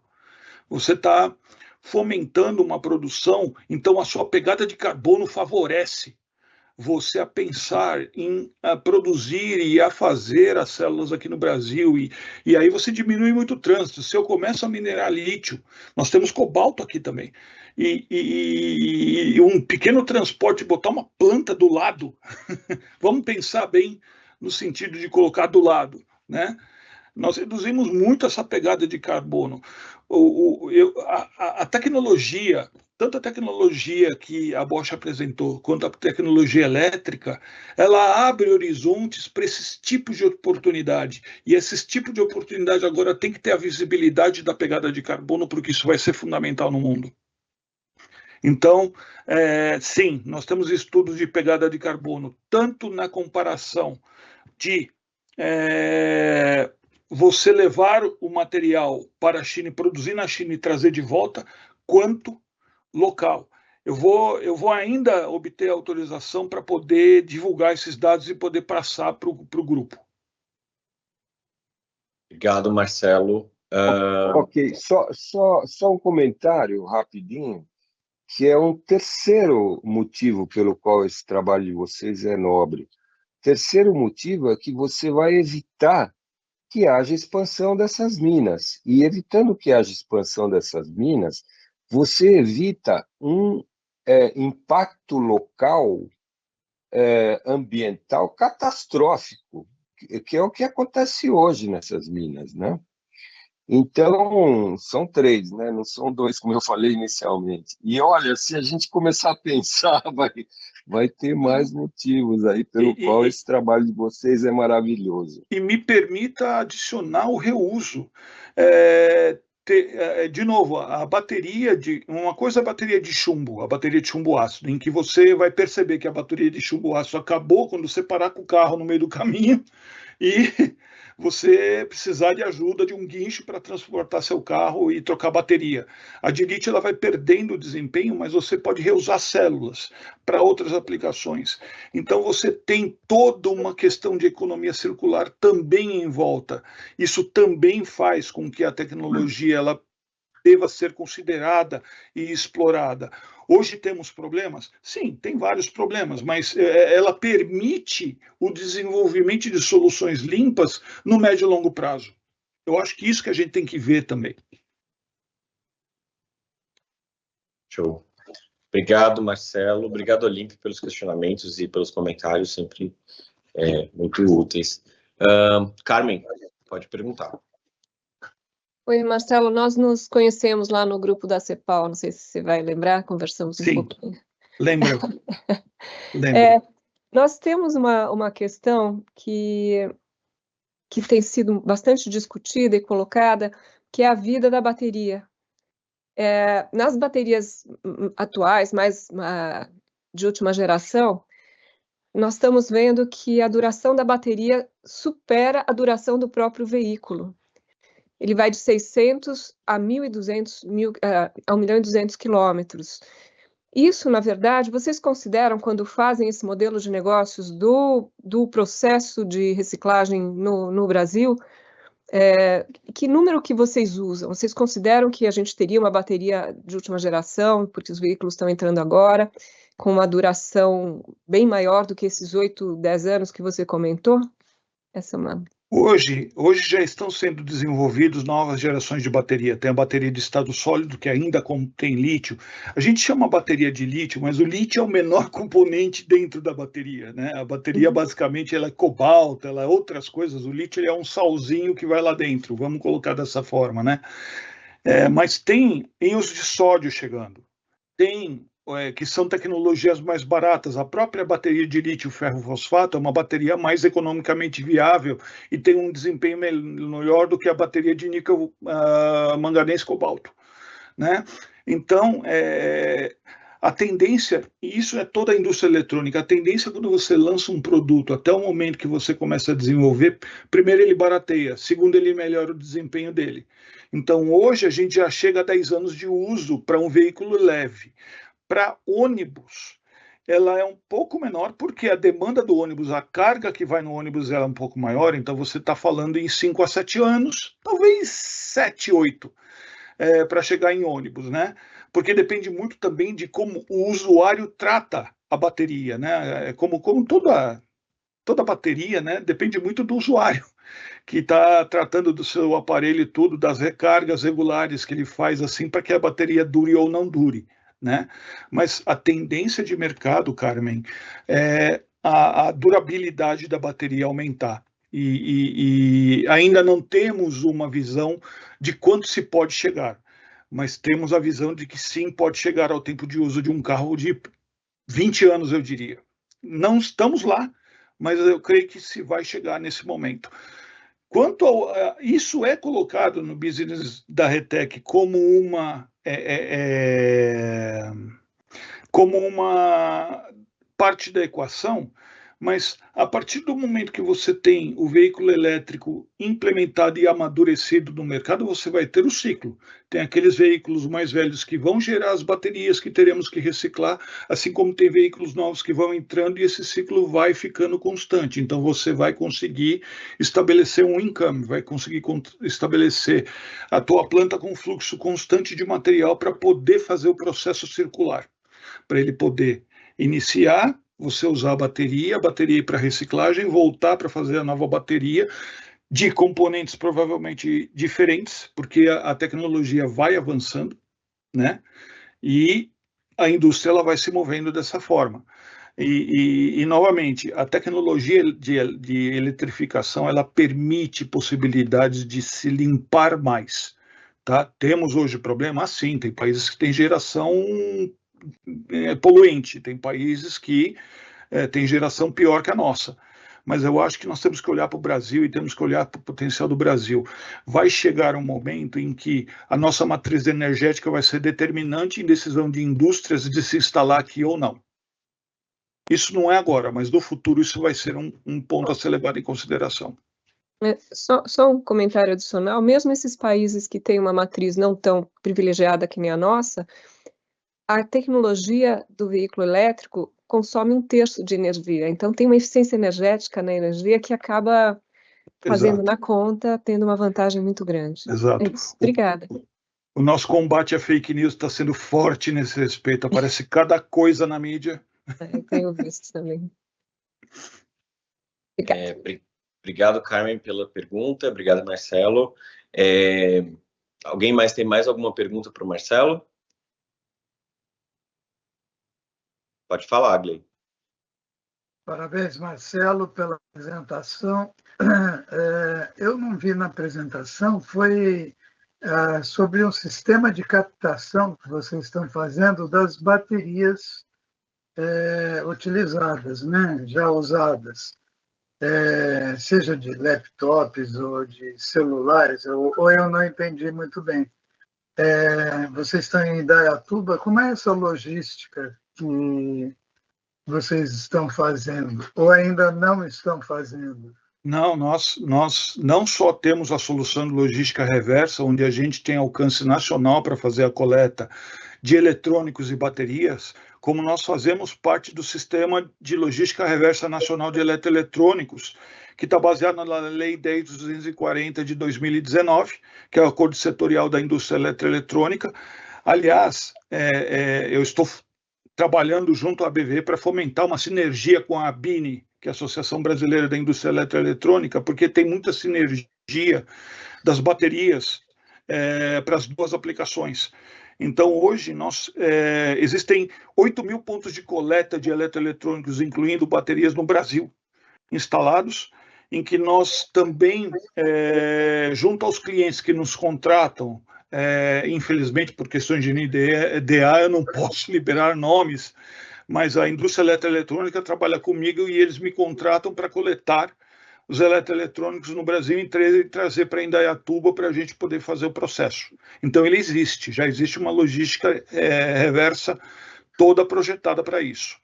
O detalhe do veículo elétrico é que nós vamos ter que trazer o quê? Nós vamos chegar menos perto do consumidor final, porque nós vamos estar muito ligados a concessionárias, a empresas de reparo de pacotes de bateria, e daí nós vamos ter que levar caminhões para coletar o pacote inteiro e trazer para a nossa planta, para que a gente possa fazer esse processo que eu te falei. Então, é uma logística diferenciada, mas que também já temos solução para isso. Ok, obrigado. Obrigado. Acho que o poder público também, Marcelo, tem um papel muito fundamental no processo de observar o mercado e a movimentação do mercado futuro de veículos elétricos para promover essa regulamentação ainda mais estrita da necessidade de reciclagem das baterias de veículos elétricos, que, obviamente, como você falou, a logística é diferente em relação a eletroeletrônicos, né? Porque vai ser uma logística diferenciada, mas o poder público tem essa responsabilidade de fazer essa regulamentação, penso eu, principalmente para chamar a responsabilidade às montadoras, que são as disponibilizadoras das baterias no mercado, né? Para que as montadoras, sim, possam trabalhar com empresas como a Retec, mas que as montadoras tenham essa responsabilização. Deixa eu Posso comentar? Isso é um bom comentário. O poder público ele vai exercer um papel fundamental, porque as leis que vão reger essa logística reversa de baterias, elas hoje já tem como uma base os eletroeletrônicos, porém, obviamente, que com a ascensão dos veículos elétricos, elas têm que ser modernizadas, adaptadas. Nós temos a normativa CONAMA 401 de 2008, que trata da logística reversa de baterias, porém ela é de 2008. Então, obviamente, ela vai precisar ser adaptada e ser atualizada para incluir as baterias, tanto de energia solar, quanto de energia eólica, quanto da mobilidade elétrica em geral. Esse é um aspecto. O outro aspecto é, vai ter duas linhas a se tratar com o poder público. Uma, a própria regulamentação, que toda pode ser atualizada a partir da indústria eletroeletrônica. E segundo, por exemplo, cidade a cidade ela vai ter seus ônibus elétricos. Podemos trabalhar junto com as prefeituras para quais são os pontos em que podemos ter as baterias disponibilizadas. Vai ter a troca de bateria. E daí a RETEC pode estabelecer uma logística interna dentro da cidade para coletar essas baterias que precisam ser feitas manutenção, troca de células, revisão da própria pacote de baterias e trabalhar em conjunto essa logística interna dentro da cidade para que isso não fique parado em determinados armazéns, em coisas assim, e isso rotacione. Então, a gente pode ter um papel operacional também nesse trabalho junto aos municípios. Show, Marcelo, muito obrigado. Eu gostaria de, como próximo passo, agradecer nossos convidados de hoje, ao Marcelo da RETEC e ao Gustavo da Bosch pela disponibilidade. Acho que foram discussões muito interessantes hoje que a gente teve aqui no Confrota. São dois temas são dois temas de debates e discussões futuras, né? Então, são dois temas muito interessantes para a gente estar observando agora, porque tanto a reciclagem de baterias como as células de combustível são temas que provavelmente esse comitê vai precisar se debruçar daqui a alguns anos, mas a gente já precisa se preparar com conhecimento a partir de agora, né? Eu vou passar a palavra para o André, coordenador da Seclima, para que ele feche a 38ª reunião do Confrota. Bom, agradecer mais uma vez em nome da Luciana, do secretário Naline, a presença de todos. A gente fica à disposição para quaisquer dúvidas, também se vocês tiverem sugestões de outras pautas. Como a Luciana mencionou no início, a gente está produzindo internamente um planejamento para o Confrota, para as ações que a gente vai liderar a partir do nosso comitê, e possivelmente na próxima reunião a gente já traz notícias com relação a isso. Mas também ficamos à disposição aí, se vocês quiserem encaminhar por e-mail para a Seclima, sugestões de pauta, também estamos à disposição. Dito isso, agradeço a todos como encerrada a reunião do Confrota.